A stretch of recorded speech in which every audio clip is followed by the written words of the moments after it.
So the Brooklyn Nets have officially started their 2023-24 season, and with a chance to knock off an expected top seed in the Eastern Conference, the Nets blew a 2-point lead with just under 15 seconds remaining. And today we're going to unpack all of the controversy as well as the few good things from the Nets' opening night loss to the Cavaliers last night. If you enjoyed this video though, then please give it a like, and if you're new to the channel, then hit that subscribe button and notification bell to stay up to date with my content. So last night, the Brooklyn Nets lost to the Cleveland Cavaliers in Brooklyn by a score of 114-113. As soon as I saw the Nets starting lineup prior to tip-off last night, I had a feeling it would be a rough night, as I'd much prefer Spencer Dinwiddie coming off the bench rather than starting. However, I'd assume the Nets know Dinwiddie is a ball-dominant guard, and they wanted him out there for shot creation purposes with the starters so they could let Cam Thomas cook on the bench, which he did. Last night, Cam Thomas made NBA history as he scored 36 points, which is the most points for a bench player in a season opener. There was a point where Thomas only had scored 1 point less in the entire Nets starting lineup, but on the night, Thomas finished with 36, while the starting lineup scored a combined 48. That still doesn't spell well for the Nets starting group going forward, but I digress. Thomas also did that in just 25 minutes, and I genuinely do think he needed to be on the court for longer than that. It doesn't seem like that'll be happening though, as head coach Jacque Vaughn pretty much confirmed that the rotation and minutes will be close to the same going forward. In his post-game interview, Jacque Vaughn said, "I think the minutes overall were where they needed to be tonight, probably a little more for Mikal. But besides that, that was the plan going into it. Our guys won't be 30 plus a lot because of the fact that we have to play extremely hard, and I don't want them coasting. I do want them to be tired when I check them out of a game. This is going to be the goal for us, and let's see if it works." This is a bad look because in my eyes, the minutes and rotation last night looked like a feeling out process, not an indication of what should be the final product. Spencer Dinwiddie and Ben Simmons both played under 2 minutes in the fourth quarter, with Dinwiddie logging a minute 21 and Simmons a minute 53. If this is the product we'll see going forward, then it's going to be a problem, because all summer the Nets and Simmons touted his health and how great he felt, yet he was essentially absent from the fourth quarter rotation.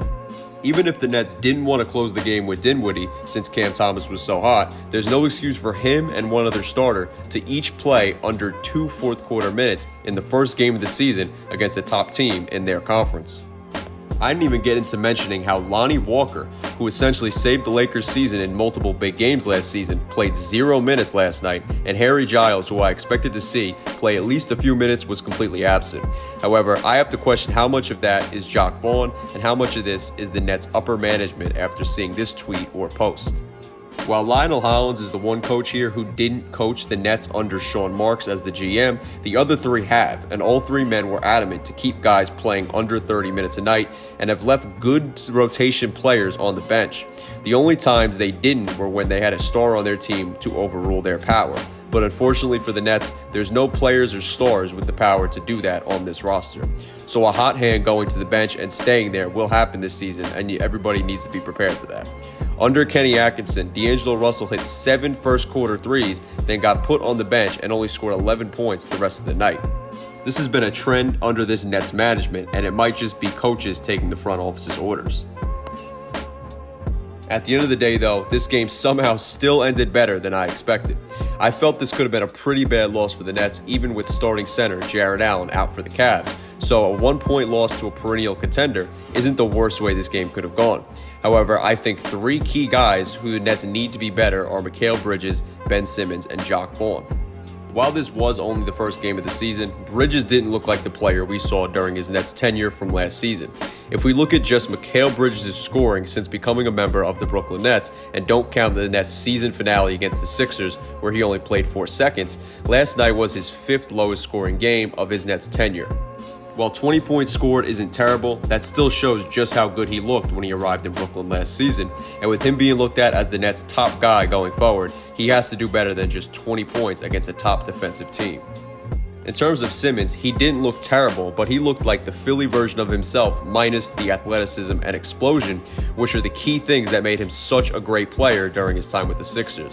So if this is the player that the Nets are going to get going forward, there's going to be some problems between both sides, because Simmons is making $37.8 million this season and $40 million next season, and he will be traded ASAP if this keeps up. especially with Simmons not seeming thrilled in the postgame, saying he's not on a minutes restriction and Vaughn is responsible for him playing under 2 minutes in the final quarter of play. So buckle up, Nets fans. In terms of Jock, I've already stated my distaste with some of his decisions from last night, but I think he needs to do better in terms of making sure he can get this timeout that he clearly wanted off. So I already showed Mitchell's big shot to take the lead at the start of this video, but when the Nets got the ball back to try and win the game following that shot, you could see Vaughn clearly calling for a timeout after they didn't get the look that they liked, and simply not getting it as a coach, and you have to do better as that. The only other time I've seen that happen was when the Knicks were playing the Nets back in the day, and then Knicks coach Dereck Fisher called for a timeout before Melo attempted a game winner, and Fisher didn't get the timeout and of course was later fired. So if Vaughn suffers a similar fate sometime down the line, I won't be super surprised. At the end of the day though, it seems that the Brooklyn Nets team we saw last night will be the team we watch for the rest of the season. There will be plenty of growing pains, plenty of lineup and rotation issues, and plenty of tough losses to swallow. With the team owing Spencer Dinwiddie and Ben Simmons $55.6 million this season, expect both guys to remain in the starting lineup, as it seems both men are paid too much to be bench players, and that's just the name of the game in the NBA. In reality, the development of Cam Thomas should be more of a focus for the Nets, as he's breaking scoring records left and right and has a career average of 33 points per game as a starter. If the Nets can at least garner some interest in Dinwiddie and Simmons before the trade deadline, I guess that's their goal, but I'd rather see the growth in Thomas in such areas as defense rather than rely on high-paid guys who simply don't seem they'll be cutting it. Like I said, there will be a lot more tough losses and growing pains coming the Nets' way. It's just a matter of how long the Nets stay committed to this group of guys or what direction they decide to go in going forward. But with games against the Mavericks, Hornets, and Heat coming up, they have a chance to prove just how tough they are. And while I can easily see them going 0-3 against those teams, I hope they can at least knock off a win or two after their showing against the Cavs. Anyway, guys, let me know in the comments what you think about this Nets team or anything I talked about today. And of course, if you enjoyed the video, then make sure to give it a like and subscribe if you're new to the channel. I'm SCJ, and I am out. Peace.